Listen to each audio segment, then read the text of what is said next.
Are you serious right now, bro? What are you going to do? Bounce me to death? Are you familiar with the term locking in? If you are, hey, that's good. If you aren't, well, let me talk to you real quick. What it means to lock in is that you get incredibly focused in whatever you're doing. You're not distracted by anything around you. Nothing else is taking your attention besides what you're doing. And whenever someone enters that locked in state, that's when they're cooking. And when you're against someone that's cooking and you're not also cooking, not gonna lie, say goodbye. Because chances are the thing that's getting cooked is you. Now that we all know what it means to lock in, anime has some pretty tough lock-in moments, and they're partially so tough because you can just feel them flip that switch sometimes, because sometimes characters lock in questionable ways, but the vast majority of the time you get that seat feeling, and then they're just tough. After that point, they are not losing. So in this video, we're gonna talk about them easy, and the first lock-in moment we're gonna talk about is Goku turning Super Saiyan for the first time. Now before that happened, Goku was fighting the most auspicious and talented races of all time, Frieza. Now beforehand, the fight was pretty calm, and by calm, I mean Goku was getting called slurs like half the fight,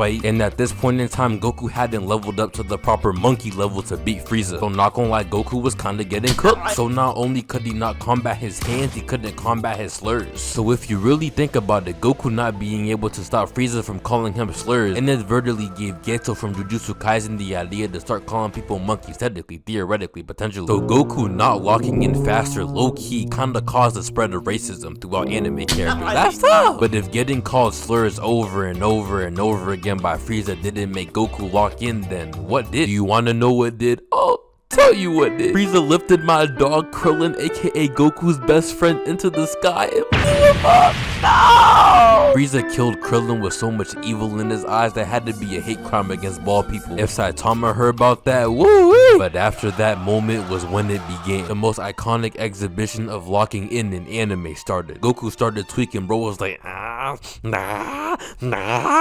And then bro locked in and became a Super Saiyan. Once he turned Super Saiyan, he was now at the level of monkey he needed to be to really box with Frieza. And box with Frieza he did, because like every single time someone locks in, they start cooking. Goku was quite literally, as I always say, beating the brakes off him. And what's crazy with Frieza is that I've never seen bro lock in ever. He's just strong just because, so he's never needed to lock in. So when it was finally time to lock in with the locked in Goku, he was sheets. And it's crazy because like even if Frieza somehow managed to lock in after Goku locked in, Goku is the main character. And he's not just the main character, he's the main character of all main characters. He's your favorite main character's favorite main character. And what all that basically means in this context is that Frieza had no chance. The chance of Frieza beating Goku is the same amount of chance of you beating me in basketball. It's not happening. So unfortunately for Frieza and fortunately for us, it was time for Frieza to say goodbye. Eventually Goku wasn't even trying no more, for real. Why was he smacking Frieza like this? Oh! And then Goku start feeling himself. Bro was like, not gonna lie bro, you not even a challenge anymore. For half the fight I was struggling trying to beat you, now you looking like this.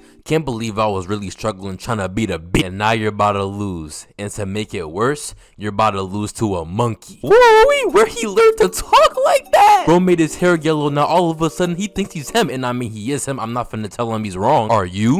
And then at the end of it all, Goku hit Frieza with a little blasty blast and it was all over. Goku locked in and successfully ended racism in Dragon Ball. You see, all that is crazy because Goku not doing that to me. But anyway though, the next auspicious locked in moment we got was when Gojo fought Toji. Now Gojo fought Toji twice. The second time was when we saw him lock in. But I gotta explain both fights for it to really hit for real. And also to fully understand the magnitude of this locked in moment, we have to talk a little about Toji. Now my guy Michael Davis already did an auspicious job in explaining the greatness that is Toji in my Gojo vid. But this is a best locked in moments video, and this moment is too good to not include in this video, so we gonna talk about it again. Now Toji Fushiguro is no ordinary man. He's no ordinary sorcerer either. Actually, he's not even a sorcerer at all. He quite literally has zero curse energy whatsoever, something that all sorcerers have besides Maki. But what he lacks in curse energy, he has tenfold in dog. You know what, let me put it like this: every single anime has that one menace, who isn't a weirdo, and that everyone is cool. In Bleach they got Kenpachi, and Naruto they got Madara, and before that was Teen Sasuke. In Vinland Saga, they got Thorkel. In One Piece, they got Zoro. And in real life, we got me. All those guys give off a certain type of energy when they're on the screen, and especially when they're about to box. So if you never watched Jujutsu Kaisen, those guys are the type of guys Toji is. In that show, they call him the Sorcerer Killer. So essentially, what I'm trying to say is that Toji is a guy who stands on business. That's the type of guy who was hunting down Gojo to boom him. And hunt down Gojo he did. To start off, the second Gojo deactivated his infinity, Toji snuck him. Now basically what Gojo's infinity mean is that you can't touch him, because as you get closer to him, you get slower and slower until you stop. The only way you can touch him is if he drops his infinity and lets his guard down. As long as a man named Toji exists, you never let your guard down. So you know what I'm saying, what happened after that was the only thing that could happen after something like that, and that was Toji and Gojo boxing. Now I'm not gonna lie, the fight started off pretty tame. Toji was moving OD fast, but Gojo had it under control. Gojo smacked Toji through a building. He was looking pretty confident. After that, Gojo cleared the area for a better view of where Toji was, because he was moving mad fast between buildings. Honestly, it was looking like Gojo was about to win until he did it. This man Toji violated my goal, you know what I'm saying? How you know this same man shit crazy? He bypassed the infinity and ended bro's life, you know what I'm saying? I know you fair, bro. And just like that, Toji quite literally beat the brakes off Gojo. Then the same day, bro shot a little girl and started smiling. What's wrong with him? As long as he breathes, he will always partake in menace activities. Unfortunately for him though, who he boomed that day was no ordinary sorcerer. He boomed Gojo, and what booming Gojo means is that he boomed the honored one. What's the honored one? Well, a day or so later, Toji was about to find out. He was about to witness firsthand what it truly means to lock in. All of a sudden, Gojo, the guy he killed, was no longer dead. Bro was alive and just fine, smiling back at Toji. See. From then on, it was on site. They started boxing once again. Gojo was dodging every hit. I thought I was watching Prime Ali. Gojo hit bro once, and then bro started levitating. Who he think he is? I just know bro feels so enlightened right now. How he feels is how I feel after every time Polo G drops an album. Just feels so enlightened. Bro wanted to be Cardi so bad. Unfortunately for Toji, Gojo was fully locked in, and that meant the fight was over. If ever you're in a fight and your opponent starts looking like this, the fight is over. There is nothing you can do at that point. Not gonna lie, it's time to say GG. Bro combined red and blue and made an all new imaginary technique, purple, and using that, bro viciously and ferociously ended Toji. And not gonna lie, he did Toji bad. He got done worse than Ace. But hey, that is the result when you fight someone who was locked the fuck in. No cap, y'all think Gojo be off perks? The next locked in moment we got is Gear 4 Luffy versus doflamingo. Now this type of locking in is the type of locking in I was talking about before. It doesn't look like the person is locking in, but they're locking in. Luffy can sometimes be a very interesting individual, but whether he's being interesting or not, 100% of the time he always wants smoke, and him wanting smoke 100% of the time means he's very prone to locking in. He's very prone to taking your kneecaps. Now just like every lock-in moment, there is a moment before you lock in where you're probably getting cooked. Like Goku before he turned Super Saiyan was getting cooked. Gojo, the first fight with Toji, he got cooked. But in this case, Luffy wasn't getting cooked. In fact, Luffy and Trafalgar Law were both tag teaming doflamingo. Pause. But then later on, it was just a one-on-one. And not gonna lie, doflamingo is kind of that guy. Doflamingo kills people, real people, with no mercy at all whatsoever. Doflamingo definitely has that dog in him, I will not lie. Basically what I'm trying to say is that if Luffy didn't lock in, he was not gonna win that fight. Good thing for Luffy though, he knew what he had to do. Yeah, 4 bones, man. That's it, that's him locking in. Once bro uttered those words, yes, he said it just like that, by the way. Once he uttered those words, Doflamingo was shakes. By the way, just a little side note before I continue, a transformation alone isn't necessarily locking in. Frieza's third transformation is not him locking in. What the hell is that? Like I said, if you don't feel that switch, it's not locking in. There was no switch on that transformation. Also, by the way, and I'm just adding this now, by the way, if you couldn't tell, I don't script my videos, I just be talking. If you're supposedly locking in, you have to win the fight, because what did you lock in to do? Lose? Anyway, back to Gear 4 though. The second Luffy fully locked in, he started cooking Doflamingo.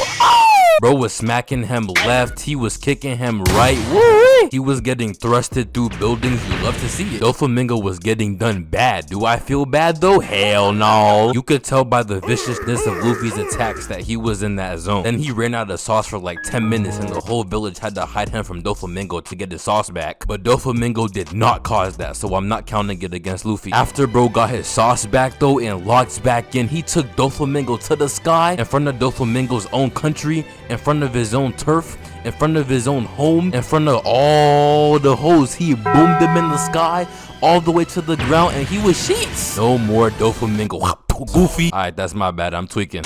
And just like that, Doflamingo got dealt with by the greatest fictional character of all time, who just so happens to merely lock in. While we're on the topic of Luffy though, this is gonna bring us to our last locked in moment, and that is the Straw Hats walk to Arlong Park. Now the Straw Hats walk to Arlong Park isn't just about one person being locked in, rather 4 different people being locked in. Luffy, Zoro, Sanji, and Usopp all saw Nami crying, and that was all that was needed. Nothing else needed to happen. They knew what they had to do. This walk right here not only meant that they were locked in, but it meant that Arlong and all the other fishmen were about to be sheets. And not gonna lie, they stood on business. Luffy punched through the gate and walked through, saw Arlong, socked him in the mouth. Then Luffy got stuck in some concrete and then got stuck in the sea for mad long, but you know what I'm saying, he gonna spin back, don't worry. Zoro fought Hachi, aka an octopus who uses swords. The octopus was using 6 sword style and doesn't matter though, that fraudulent octopus got blooped by Zoro. Sanji, when he isn't being a bastard, always stands on business. Karubi, a fishman under Arlong, unfortunately didn't understand that fact, so he got blooped by that chain smoker simp who's low-key Gordon Ramsay. Usopp, I'm so proud of bro. Ow! Usopp walked in like he was strong. Usopp is not strong. This dude right here, his name is Chu. He's one of Arlong's best men. Do you want to know who took him out? Do you want to know? Do you really want to know? My nigga Usopp, hey! Bro set him on fire, hit him with a hammer, and then kept hitting him with the hammer, and then he beat him, hey! That boy Usopp was so cold, and then he wasn't cold again until Thriller Bark. But then lastly, Luffy got back up, started smashing on Arlong paws, broke bro's weapon, called him a twat, then stepped on his face to beat him, and that was it, hey! Arlong quite literally got stomped out. That's tough! Arlong, it's over now. And boom, that was it. A phenomenal display of locking in by 4 young gentlemen simultaneously. Aspire to be like them, even Usopp. And not gonna lie, that's the end of the video. No cap, this video was pretty fun to make, so if this video does good, I'ma make a part 2 and a part 3 and a part 4 and a part 5. But yeah, that's it. Follow my Twitter, hey, follow my Instagram, hey, join my Discord too because it's pretty good, hey, drink lemonade and subscribe. And that big EV. I went to the party and was getting sturdy. I got a Ferrari and was going 30. I got a Ferrari and was going 90. 2-3 hitting like Jordan like Nike. Sitting courtside of the game like I'm Spike Lee. Open a 2K, hop on the my team.